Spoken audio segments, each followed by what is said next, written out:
Jesus said to them, "There is no need for them to go away. Give them some food yourselves." But they said to him, "5 loaves and 2 fish are all that we have." Then Jesus said, "Bring them here to me." And he ordered the crowds to sit down on the grass. Taking the 5 loaves and the 2 fish, and looking up to heaven, he said the blessing, broke the loaves, and gave them to the disciples, who in turn gave them to the crowds. Give them some food yourselves.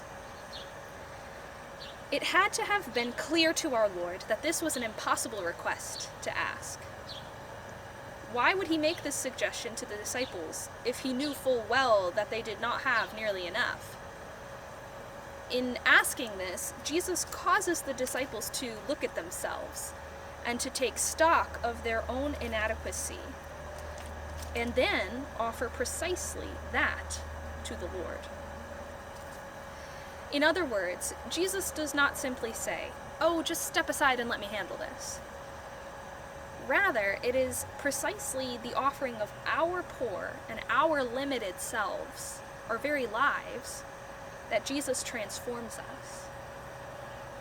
Consider St. Paul's words, "My grace is sufficient for you, for power is made perfect in weakness.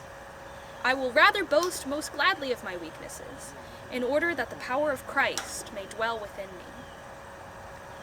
Our own prayers and sacrifices, united to Christ, have a salutary effect on the world.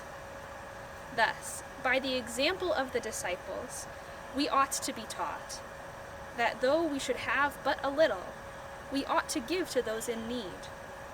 For when the disciples were bid to bring their 5 loaves, they do not say, "How shall we satisfy our own hunger?" Rather, they immediately obey. And so let us also do so, in trusting the Lord.